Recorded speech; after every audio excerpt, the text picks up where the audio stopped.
पार्वती जी ने कहा कि आपको दुनिया के लोग करुणा का सागर कहते हैं। कर्पूर गौरम करुणावतार संसार सदा वसंतम हृदयारविंदे भवम भवानी शैतम। आपको दुनिया के लोग करुणा का सागर कहते हैं। तो एक काम करो ना, दुनिया के दुख मिटाने के लिए कुछ ऐसा प्रस्तुत कर दो कि संसार के लोगों के पास में अगर आप नहीं पहुंच पाओ तो आपकी करुणा तो पहुंच जाए। शिव जी ने कहा, पार्वती तुम बिल्कुल सत्य कहती हो। और आज दुनिया के दुख मिटाने के लिए आज शिव करुणा का एक स्वरूप प्रकट करता। शंकर भगवान ने अपने नेत्र बंद किए और भगवान शंकर ने नेत्र बंद कर कर अपनी नेत्र बिंदु को नीचे गिराया।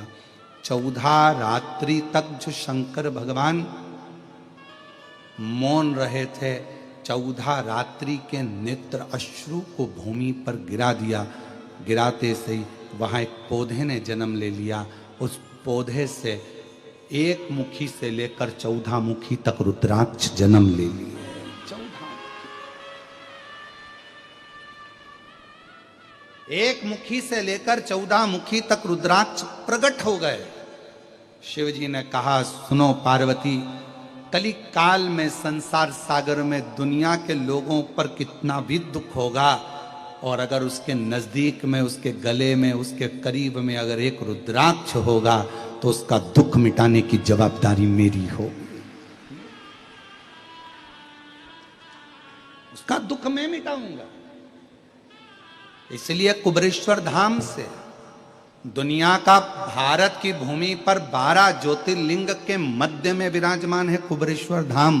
भारत की भूमि का एक ऐसा धाम है कुबेरेश्वर धाम, जहां से प्रसाद के रूप में कुछ मिले के ना मिले, पर प्रसाद के रूप में एक रुद्राक्ष जरूर मिलता है, और वो रुद्राक्ष आपकी जिंदगी को संवार देता है।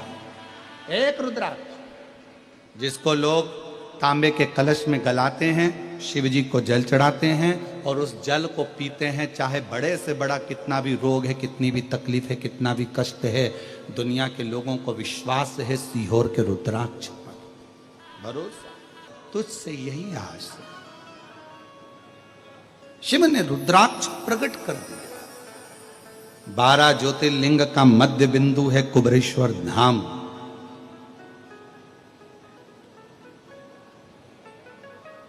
दुनिया के लोग उसको इसलिए बदनाम करना चाहते हैं कि कोई वहां ना आए, क्योंकि सारी पूरे केवल भारत से ही नहीं, विश्व के प्रत्येक देशों से भी आज लोग भोपाल उतरते हैं एयरपोर्ट पर, और भोपाल से 30-40 किलोमीटर दूर कुबेरेश्वर धाम पर जाकर बाबा को प्रार्थना कर, कंकर शंकर की पूजन कर कर एक रुद्राक्ष मांग कर लाते हैं, और उस रुद्राक्ष के जल को अमृत समझकर पीते हैं, और बाबा उसको अमृत कर भी देता है। कर कुछ नहीं है वहां। वहां कोई शंकर जी की प्राण प्रतिष्ठा नहीं। हाँ, पुराना एक शिवलिंग है, उस स्थान पर बड़ा शिवलिंग बना हुआ है, जिसको आप फोटो में देखते हो।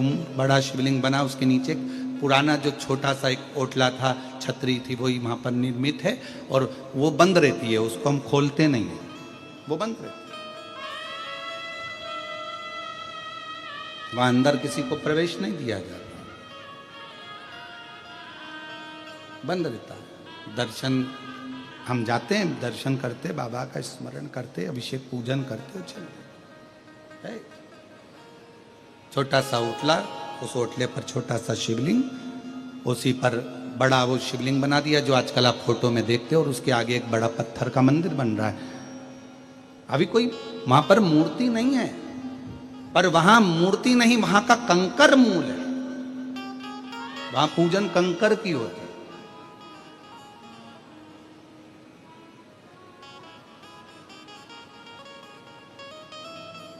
शिव जी ने अपने तन से रुद्राक्ष को प्रकट किया। नैन अश्रु से प्रकट किया।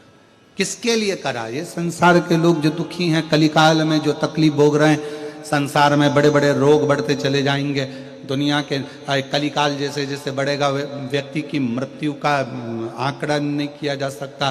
पहले लोग कहते थे 80 साल जिएगा, 100 साल जिएगा। आज के ज़माने में कौन सी बीमारी कब हो जाए और कौन व्यक्ति कम मर जाए, किसका भरोसा?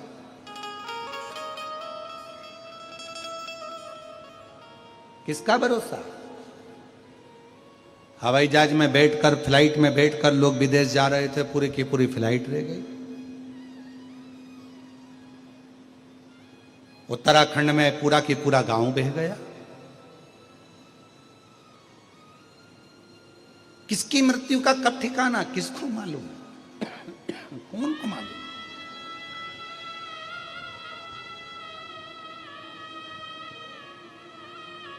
शिव शिव है, उसका विश्वास तो मूल है, उसका भरोसा मूल। कलयुग के लोगों के लिए मेरे शंकर भगवान ने 2 चीजें दी है। एक दिया रुद्राक्ष, शिव जी ने प्रदान किया। एक दिया रुद्राक्ष। एक रुद्राक्ष तुम्हारे गले में होना चाहिए। महिलाएं कहती हैं कि रजोधर्म आ जाएगा, महिलाएं कहती हैं ऐसा हो जाएगा, कहीं कोई हम आ गए तो वो अशुद्ध हो जाएगा, ऐसा ना ना ना। रुद्राक्ष आपके गले में हमेशा पड़ा रहने दो, कुछ नहीं, औषधि है रुद्राक्ष, औषधि। और सीहोर का रुद्राक्ष तो कभी मिल जाए और उसको आपने लाल धागे में डालकर पहन लिया तो भगवान की कृपा तो है ही, शिव है।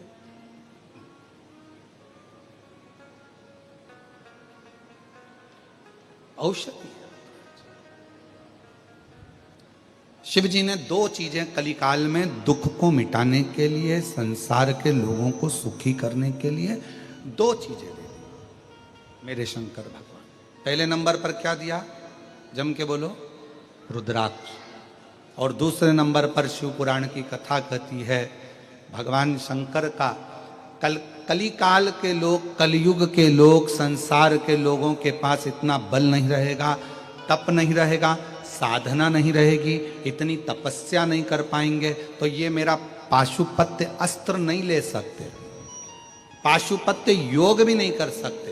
तो कलयुग में शंकर भगवान कलिकाल के दुख को मिटाने के लिए तीसरे नंबर की चीज दे रहे हैं।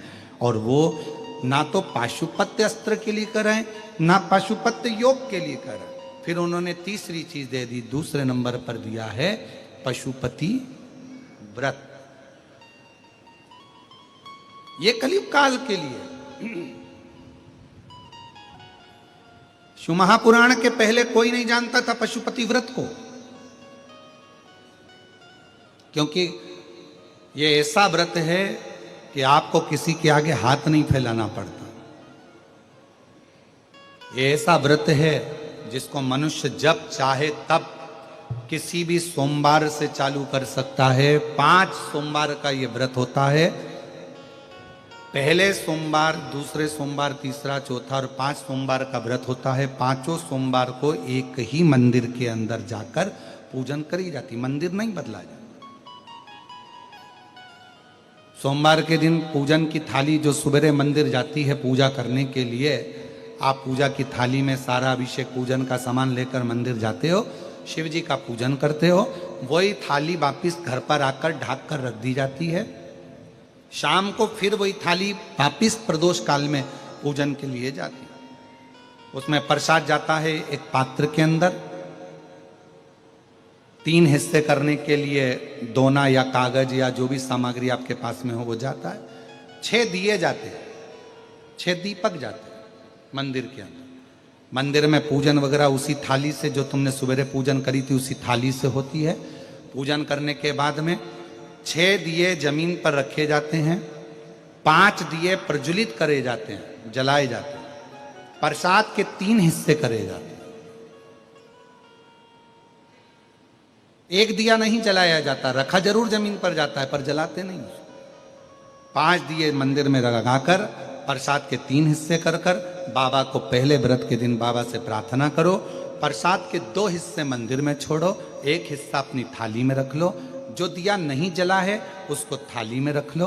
बाबा को प्रणाम कर कर, बाबा आज मेरा पहला पशुपति व्रत है, बाबा स्वीकार करना।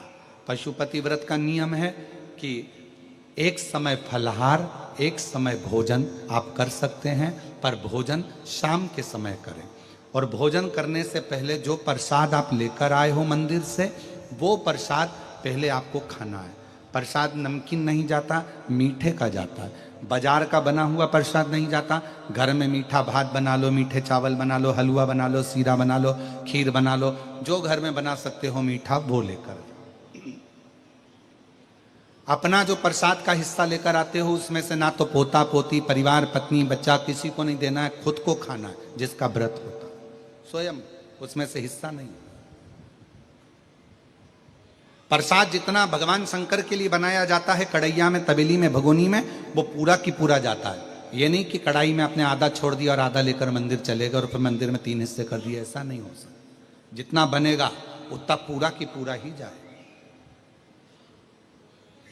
जो 6 नंबर का दिया है, जब प्रसाद का हिस्सा लेकर घर में आओ, घर के अंदर प्रवेश करने से पहले सीधे हाथ में, अपना सीधा हाथ राइट हैंड पर बैठ जाओ। घर के बाहर राइट हैंड में दिया लगा दो। घर के बाहर 6 नंबर का दिया यहाँ प्रज्वलित कर दो, जला दो। बाबा को प्रार्थना कर कर घर में प्रवेश कर जाओ। प्रसाद का जो हिस्सा है भोजन करने से पहले वो खाओ, फिर भोजन करो, सात्विक भोजन करिए। ऐसे 5 व्रत होते हैं। बीच में अगर रजोधर्म आ जाता है, रजस्वला हो जाते हो, कहीं जाना पड़ जाता है, कोई फंक्शन आ जाता है, तो उस व्रत को नहीं गिना जाता, फिर अगला व्रत गिना जाता, उस व्रत को नहीं गिनते। पर होते 5 ही व्रत। जब 5वां व्रत पूर्ण हो पशुपतिनाथ का, 5वें व्रत के दिन फिर वही की वही पूजन का विधान। पर शाम के समय एक श्रीफल, 108 या तो चावल के दाने, मूंग के दाने, या 108 गुलाब की पंखड़ी, फूल, पत्ती, बेलपत्र, कुछ भी 108 सामग्री लेकर मंदिर जाना है। श्रीफल भेंट लेकर जाओ, बाबा को समर्पित करो।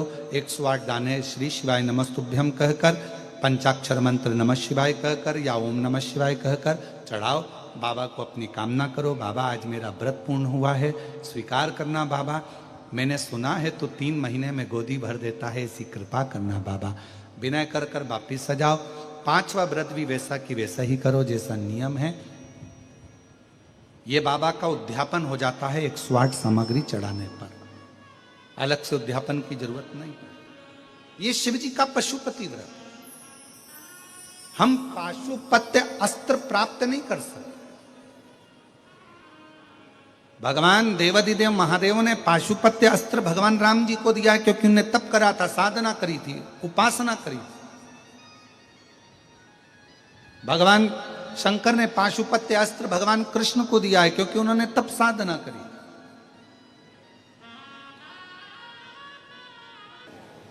कि पवित्र कथा कह रही है, शिव महापुराण की कथा कहती है कि शिव जी ने कलिकाल में दुख को मिटाने के लिए, संपूर्ण विश्व कल्याण के लिए 2 चीजें दी। एक दिया है रुद्राक्ष और दूसरा दिया है पशुपति व्रत।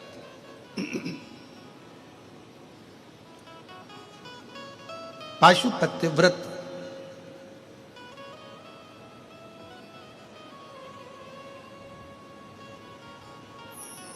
एक ऐसा व्रत जो मनुष्य के जीवन के सारे दुखों को मिटा सकता है। और ऐसा नहीं कि इसको एक बार ही करा जाता है या 2 बार करा जाता है। तुम्हारा मन कर जाए, जब जिस महीने में जब तुम्हारा मन करे तब पशुपति व्रत को धारण कर सकते। और एक बार नहीं, हजारों बार भी इस पशुपति व्रत को कर सकते।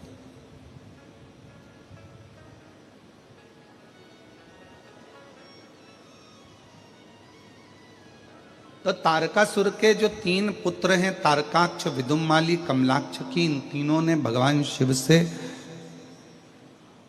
जब संहार हुआ, इन तीनों के प्राण गए, तो इन तीनों ने एक ही वर मांगा कि हमारे जब प्राण जा रहे हैं तो हमारे इस पशुपति व्रत नाम से आप विख्यात हो, पशुपति नाथ नाम से। विश्वास। शिव जी कहते हैं मैंने पार्वती पूरे संसार सागर के उद्धार के लिए करुणा का एक स्वरूप, एक अवतरण मैंने इस रुद्राक्ष को अपने द्वारा प्रकट किया, अपने द्वारा रुद्राक्ष को। और सुनो पार्वती, संसार का मनुष्य इस रुद्राक्ष के महत्व को नहीं जान पाएगा। वो तो शिव महापुराण की कथा है जिसके माध्यम से लोग रुद्राक्ष को जाने, रुद्राक्ष को पहचाने।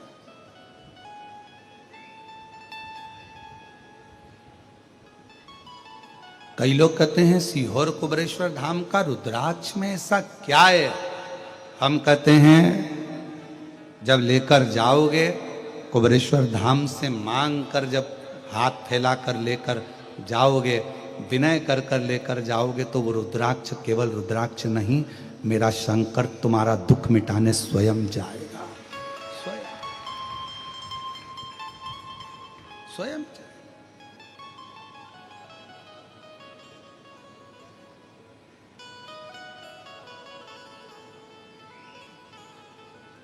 हमारे यहाँ जब कोई उत्सव होता है, जैसे रुद्राक्ष उत्सव होता है, उस समय पर रुद्राक्ष वितरण बंद रहता है।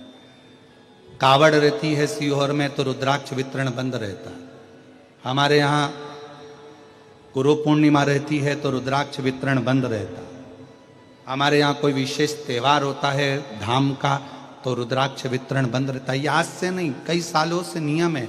क्यों? क्योंकि भीड़ ज्यादा रहती है तो उस समय पर रुद्राक्ष नहीं दिया जाता।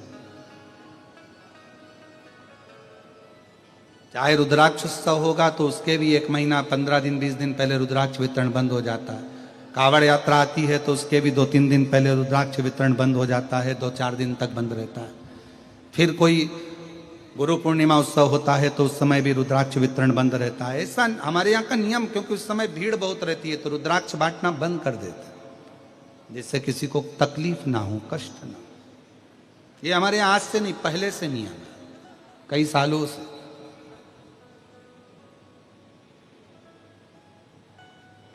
और लोग बदनाम किस चीज को करते हैं कि रुद्राक्ष बट रहा था, ऐसा हो गया, वैसा हो गया, भगदड़ हो गई। और उसको लोग ध्यान तो देते नहीं है कि जब उत्सव होते हैं तो रुद्राक्ष वितरण बंद रहता है। बाकी के समय पर रोज प्रतिदिन हर दिन सुबह 10 बजे से लेकर शाम को 5 बजे तक बाबा का रुद्राक्ष निशुल्क प्राप्त होता है। हमारे यहाँ का रुद्राक्ष कुबरेश्वर धाम का बेचा भी नहीं जाता, कहीं पर भेजा भी नहीं जाता, खुद लेना पड़ता है, खुद लेना। शिव शिव है, शंकर शंकर है। पूरे भारत की भूमि पर दुनिया का एक ऐसा शिवलिंग मल्लिकार्जुन महादेव, 12 ज्योतिर्लिंग में से ऐसा ज्योतिर्लिंग है। अगर किसी का परिवार टूट रहा हो और अगर मल्लिकार्जुन बाबा के शिखर का दर्शन कर लो और मल्लिकार्जुन बाबा का दर्शन कर लो तो परिवार वापिस जुड़ना प्रारंभ हो जाता है। ये मल्लिकार्जुन बाबा की कृपा। कितना सुंदर कहा है विष्णु पुराण में।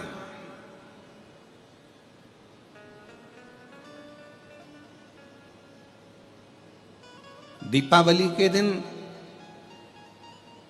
दुनिया के लोग लक्ष्मी जी की पूजन करते हैं, पर नारायण के साथ में नहीं, गणेश जी के साथ में करते हैं। हैदराबाद में भले नारायण जी के साथ में हो सकती है, हमको नहीं मालूम, पर ज्यादातर घरों में लक्ष्मी पूजन गणेश जी के साथ होती है।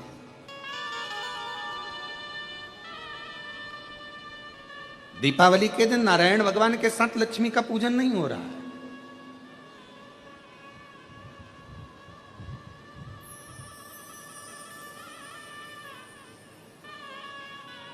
गणेश जी के साथ लक्ष्मी जी का पूजन हो रहा है।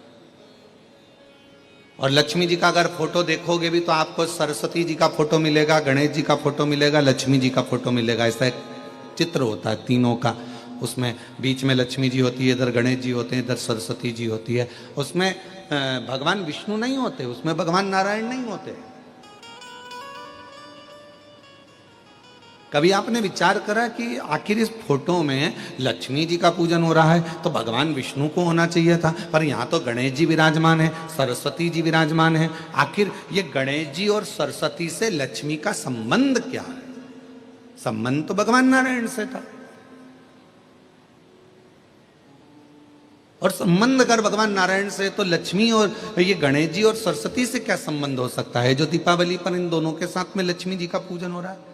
तो शिव महापुराण की कथा कहती है, विष्णु पुराण वर्णन करती है, एक बार माता लक्ष्मी जी जब भगवान नारायण के सामने संवाद कर रही थी, तब माता लक्ष्मी जी ने अपना स्वयं का गुणगान बहुत किया कि मैं लक्ष्मी, मैं लक्ष्मी, मैं लक्ष्मी। तब भगवान विष्णु के मुख से निकल गया, ऐ लक्ष्मी तो पूर्ण लक्ष्मी नहीं है, तो अपूर्ण लक्ष्मी है।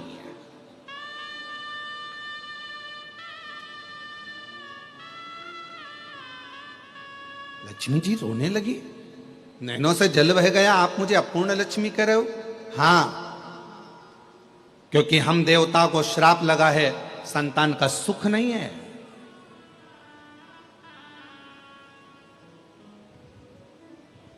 अपूर्णता, तुम्हारे यहां संतान नहीं तो अपूर्ण कहलाओगे। लक्ष्मी जी आंखों से आंसू बहाकर रोती रोती रोती रोती चल दी और मां सरस्वती के सामने पहुंच गई।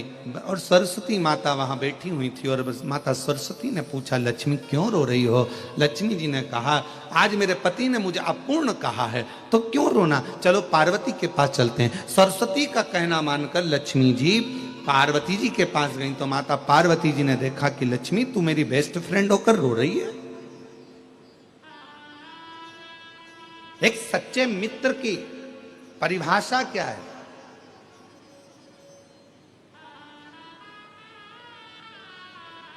मित्र की आंख में अगर आंसू आए हैं तो मित्र की आंख में भी आंसू रहे, ये सच्चा मित्र है। दोस्त को घाटा लगा और एक दोस्त अगर खुश हो रहा है तो वो दोस्त नहीं हो सकता, वो मित्र नहीं हो सकता। तू मेरी बेस्ट फ्रेंड होकर और तू रो रही है। सरस्वती जी से पूछा पार्वती जी ने कि ये क्यों रो रही है, तो कहा आज इसके पति ने इसको अपूर्ण कहा। तो पार्वती जी मुस्कुराकर बोली कि इतनी सी बात के लिए रो रही है, ले मैं तुझे आज पूर्ण कर देती हूं, आज मैं तुझे पूर्ण करती हूं लक्ष्मी, आज मैं तुझको पूर्ण कर देती हूं। और मां पार्वती जी ने अपने पुत्र श्री गणेश जी को बुलाया और गणेश जी को बुलाकर लक्ष्मी जी की गोद दे दिया, आज से ये तेरा पुत्र है, ये तेरा, ये तो पूर्ण लक्ष्मी हो गई, पूर्ण लक्ष्मी। इसलिए हमारे सनातन धर्म में दीपावली के दिन नारायण लक्ष्मी की पूजन नहीं, गणेश लक्ष्मी की पूजन करी जाती है। क्यों? अगर पत्नी अपने पति के साथ अपने मायके आती है तो उसको पति जल्दी चलने का बोलता है, चलो टाइम हो गया, 4 बज रही, चलो ऑफिस जाना है, ये करना है, वो करना है। पति के साथ अगर पत्नी आएगी तो पति जल्दी कर कर पत्नी को लेकर चला जाएगा। पर पत्नी अपने बेटे के साथ, अपने बच्चों के साथ आएगी तो 2-4 दिन रुक कर फिर जाएगी मायके से कि आराम से जाओ, मुझे इतनी जल्दी नहीं जाना। तो लक्ष्मी जी दीपावली के दिन अगर घर में पूजन होती है तो नारायण लक्ष्मी की नहीं, भगवान श्री गणेश जी के साथ लक्ष्मी की पूजन होती है। क्यों?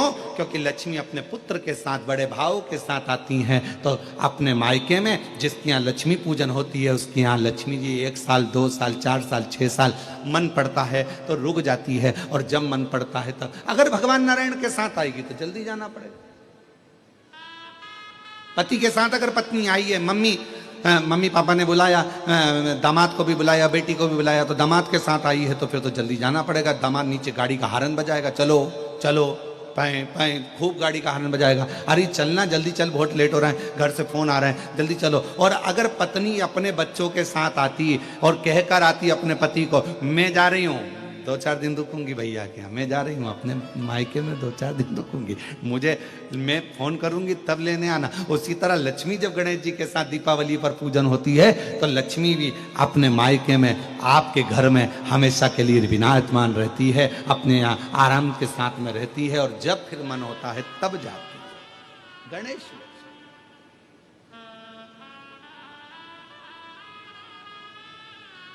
तो कैसे दुख?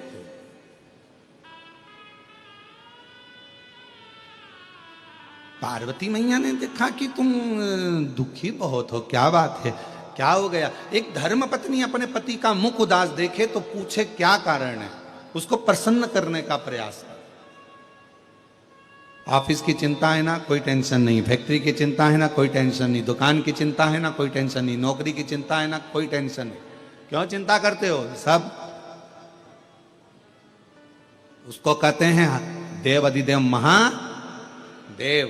क्या काम है महादेव का?